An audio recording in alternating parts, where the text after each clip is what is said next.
I've recreated World 1-1 from the original Super Mario Bros. As a level in the game Bowser's Fury, and today I'll show you through this modded Bowser's Fury level where all the mechanics of Bowser's Fury are still in place. The game starts with Mario falling from the sky, and instead of landing on First Step Island, he makes it to World 1-1 from the original Super Mario Bros.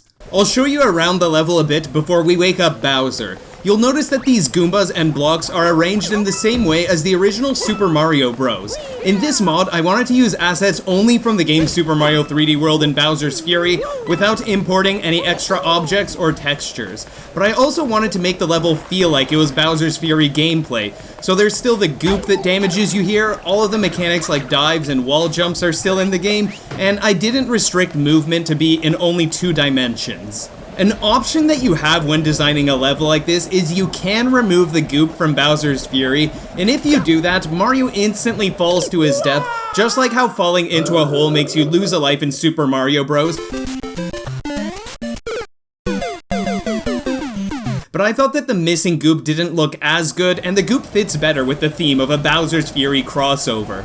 This block here gives a mushroom to Little Mario, just like in the original Super Mario Bros. Some of these pipes in Super Mario Bros. Don't take you anywhere, so what I did in this mod was I made these pipes just shoot Mario back out to where he came from.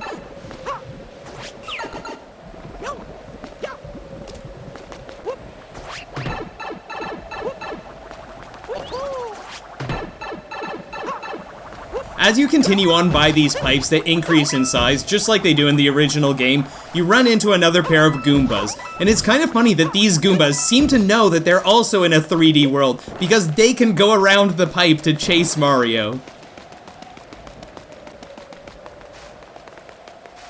You might have known that there's an invisible block here in Super Mario Bros. That gives a 1-up mushroom, so I added the same thing here, even though 1-up mushrooms are only used in Super Mario 3D World, not in Bowser's Fury.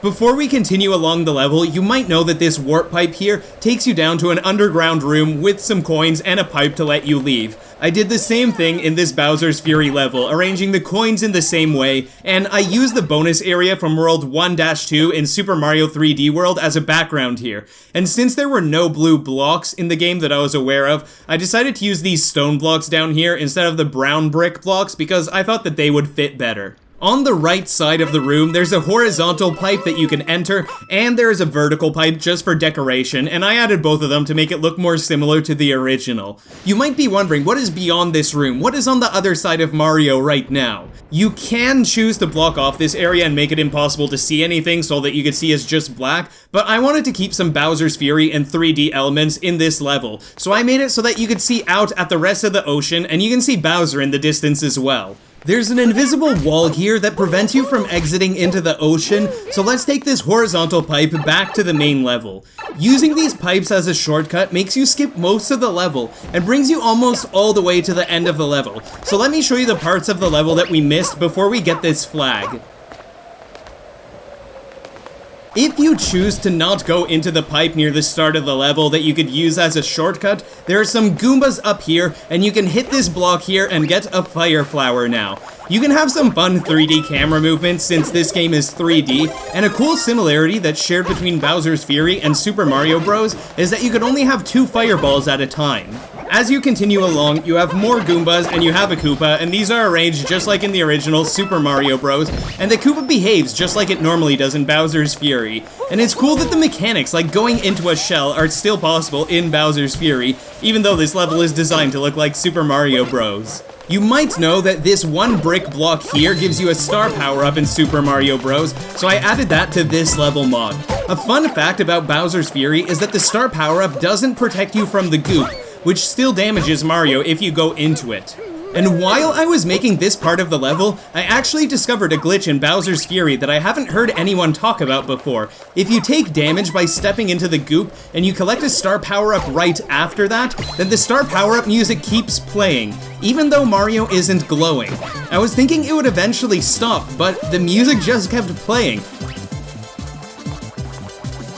I was wondering what would happen if you went into a pipe, and here's what happened.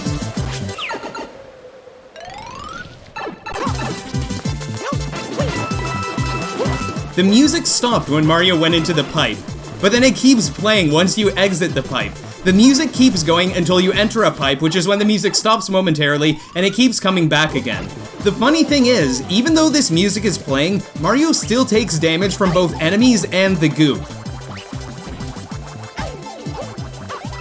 But let's go back to the level now. I made these steps out of empty boxes because I thought they looked kind of similar to the stairs that are normally in Super Mario Bros. And being able to do this part with Bowser's Fury movement is really fun. If you're going to fall into the goop, you can just do some wall jumps and dives and you can be safe.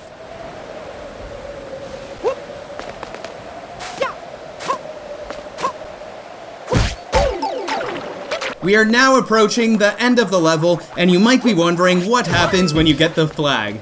At first, it seems like it's going to be fine, but as you might have seen in some of my past videos and streams where I test out stuff like this in games, Bowser's Fury crashes once you get a flagpole.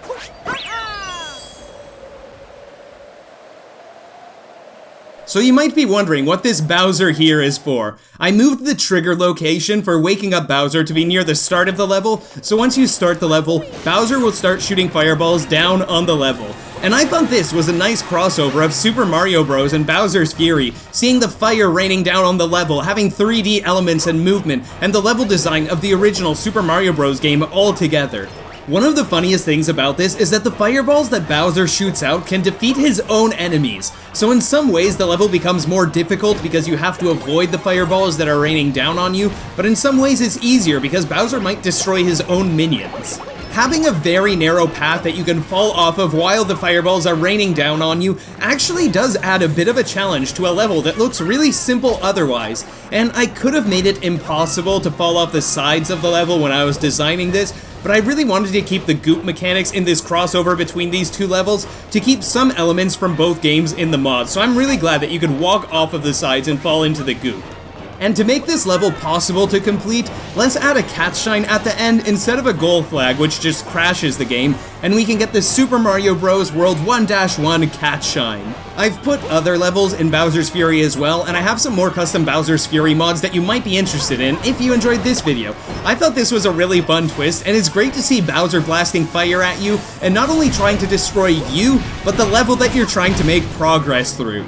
If you like seeing what is possible in games through both regular gameplay and hacking, you might enjoy some of my other videos and you are welcome to check them out. I hope you all have a fantastic day and take care everybody.